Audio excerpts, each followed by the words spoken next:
So hi and welcome to a practical guide for conducting efficient code reviews. I'm really excited to be here, to be opening the festival, and I hope you enjoy it. So a little bit about me before we start. My name is Gonçalo, and I have roughly a decade of experience as a software engineer, and I work remotely at CrowdStrike. So our product and infrastructure is huge, but I spend most of the days writing JavaScript, mostly on Ember.js applications. When I'm not in front of a computer, I'm usually running, climbing, or drinking coffee. Well, ever since the lockdown started happening, I temporarily replaced climbing with baking bread and eating pastries. Let me give you a bit of context where this talk came from. So in my previous job, where I spent around 5 years, I was able to learn a lot about code reviews. They have been a core practice at the company since there were just 2 developers, so they could review each other's code. And I really enjoyed it and learned a lot from them. So if you're not familiar with code reviews, the formal definition is a software quality assurance activity in which one or several humans check a program, mainly by viewing and reading parts of its source code, which basically translates to you have 2 or more people reading over your code and trying to kind of like run it on their head and try to see if they catch anything wrong or odd about it. At my previous company, and actually at my current one as well, virtually nothing gets released without a code review. Even when you have 2 people pairing up and working together on something, there's usually a 3rd or 4th pair of eyes involved in that pull request.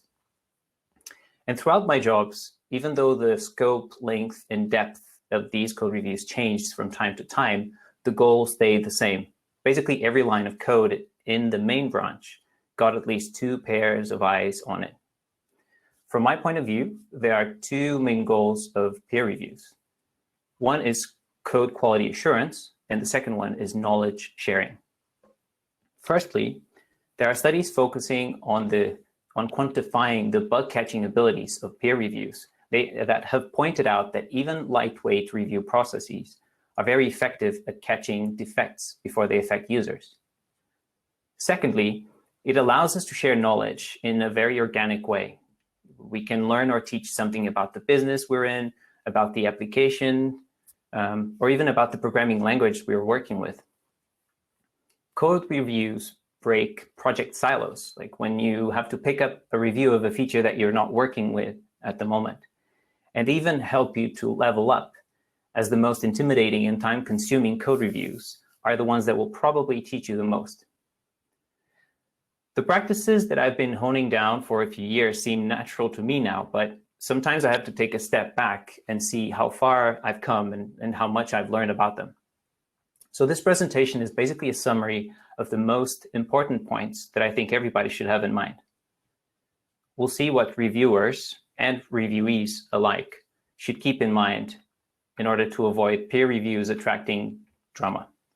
It's really easy to attract negativity if you don't know what to do, or it's new to you, or you're not in the right frame of mind. So let's see what we can do to prevent this. Let's start with the obvious here, reviewers. The biggest part of carrying out a code review falls into the hands of the reviewer. You were asked for feedback or you volunteered. So now you have a good part of the fate of the review in your hands. So whatever the pull request throws at you, you have the power to handle it in the best way possible. You can be kind, sympathetic, and informative. Let's see how you can do that. So first things first, you should understand the context. Don't jump straight into the code. Read the pull request description, read it again, look at the commit messages. Hopefully you'll find valuable information there. Try to explain the pull request in your own words. If you can do that, now you're ready to look at the code. If there are comments along the pull request, read them carefully. Having a clear idea of the context around the changes that you're looking at will help you to understand the decisions taken by the author of the code that you are trying to assess. In a perfect world, all code would be polished and beautiful and resembling an amazing monospaced haiku. However, in the real world, you might run into some bad code before, and you'll definitely run into it again. Sometimes we write code that we're not proud of, because conditions forced our hand. We should all be more understanding of those situations. Ask, don't tell. If you have suggestions for a piece of code, you might want to phrase them as questions. Instead of telling people, you should use the service instead, why not ask, could we use this service here instead? At first glance, the change is almost imperceptible. However, unconsciously, we react differently to these two. Nobody likes to feel bossed around. Besides, we is friendlier and more collaborative than you. We're in this together. As soon as it gets into the main branch, your code becomes my code and becomes our code. We all end up maintaining each other's work. Asking goes even beyond this. It allows you to approach the pull request from a curiosity and interest point of view instead of challenge. Don't be afraid to ask things about what you don't understand. Ideally, the code you read should be as graspable as quickly as possible. If after reading it a few times, you're still confused, you might have something to raise. The code you're reading might not be as clear as it could be. If it puzzled you, it will probably puzzle the next developer that comes after you. So work with the author to clarify and simplify it. Pair on it if possible. I found that it shortens review times as it streamlines this collaboration. Finally, sometimes you'll find yourself questioning the author about something just because you have a concrete concern about what you're seeing. So tell them about that concern. Asking, why did you use this service? Puts the author in the code in the defensive position. But if you add your concern, could you tell me more about why did you use this service? I'm worried about this particular performance aspect. This will allow the reviewees to put themselves in your shoes when reading your comments. Remember that improvements have a threshold. This is somewhat of a recent idea I got from Michael Lynch and Alexandra Hill. As reviewers, we look at every pull request through the same standards and with the same goals. We want every line of code to be the best version of itself.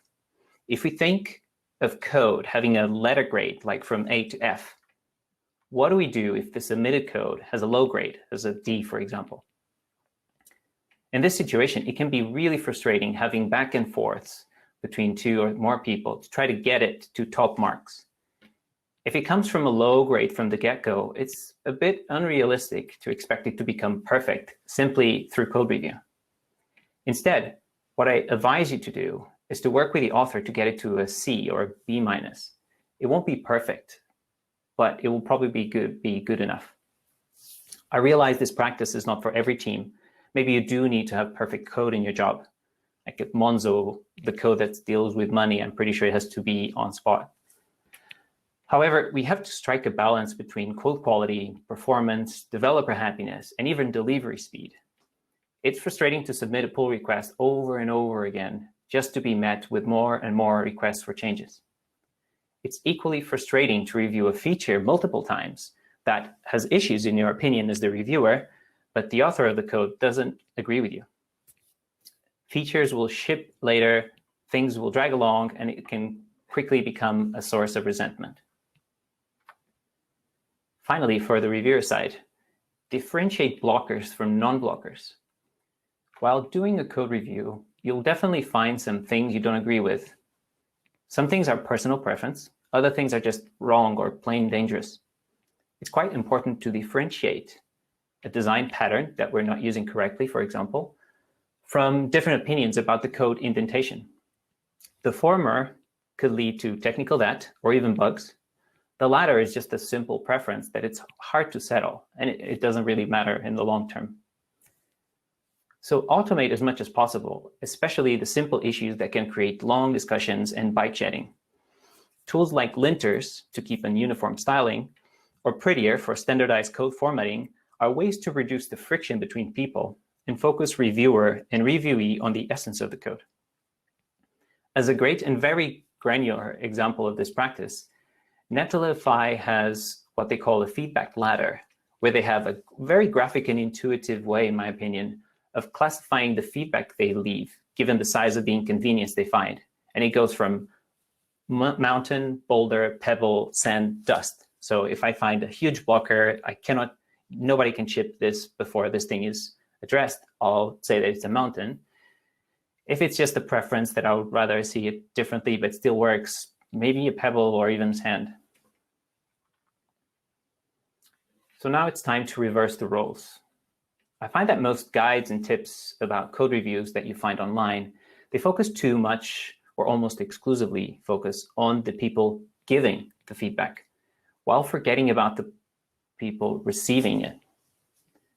When I'm the receiving end of a review, I try to remember that I don't have control over what the other person will think or say or do, but I do have control over my own reactions, and that's where I'll focus. Getting sad or angry over a harsh, unjust review you just received, it's a natural reaction, but you should work to overcome that feeling as quickly as possible and, given the lemons you were given, to make lemonade. At the end of the day, the feedback you get doesn't have an inherently good or bad value. It is you who give it that judgment. I find this view empowering, so that leads me to the following things that I try to do while I'm getting my code reviewed. So I try to give as much context as possible. Have you ever found yourself angry over something that you've read, only to realize that, in fact, you were just confused about it? Confusing pull requests can lead the reviewer to write harsher words. Have you ever had to review a pull request that has an empty description? They just assigned you as a reviewer and there's nothing in the description. It's frustrating. It's like somebody is wasting your time. You have no idea what to do, what they want. It's just annoying. So when you're going to ask for a review, add as much context as possible from the beginning. Link to Jira tickets about the specification, the specs of the feature you're building, write a description of how to reproduce the bug you're fixing, or even post screenshots and videos of the interactions the reviewers are supposed to do if possible. I've found that it really helps the reviews if you leave comments on sections that could lead to questions. Just skim through your code before assigning reviewers, skim through it, and try to look at it with fresh eyes. Do you see a tricky trade-off that you faced that could spark discussion? So be proactive and leave a comment right there, explaining the decision you took. Showing that you understand the pros and cons of your approach will preemptively answer questions that the reviewers might have, and will show them that you were mindful of the issue. Better yet, again, if you can, pair with the reviewer on it so you can answer those questions in real time. Always, always assume the best of intentions. If the reviewer's feedback seems rather dry or even unkind, it happens to everyone, remind yourself of the amount of context personal interactions come with that you might be missing. You're not seeing their body language, their facial expressions, you're just reading their words. Some people are good at adding emojis here and there to compensate for this missing information, but some people just aren't. This will require you to infer what the reviewer means. So I advise you to be kind on your assumptions and to constantly believe that the reviewer had the best of intentions. If you find that hard to do, try to remember that your peer took time out of their day to help you, reading the code you wrote and providing helpful tips. They are probably as busy as you are, and yet they put aside time to help you move your task along. If you find yourself getting annoyed by the feedback as you read along, just stop, shake it off, and go back to the start of the sentence. Start again with a calmer frame of mind. Take a few moments to reflect over what you read. Don't answer straight away. Make room to see the point of view of whoever wrote what you just read. Make sure you understand it and ask questions if you don't. Thank them for the suggestions, for the time they spent going over your code. Always keep a positive frame of mind over whatever you're reading. Whoops. Jumped several slides. Don't get defensive. The reviewer, try to leave your ego at the door. Don't ever let feedback get to you. If you received negative feedback, remember that the feedback is about the code that you wrote, not about you. And I know this one is really hard to do, even with a lot of experience. Every developer, every great developer, writes terrible code from time to time. And with more years of experience, you're just accumulating more crappy code. It's just math. The years just sum up. So don't let that hacky piece of code make you doubt your abilities. Don't let it feed any kind of imposter syndrome. Since the feedback is simply about the code that you wrote, try to look at it as critically as possible, just like the reviewer did.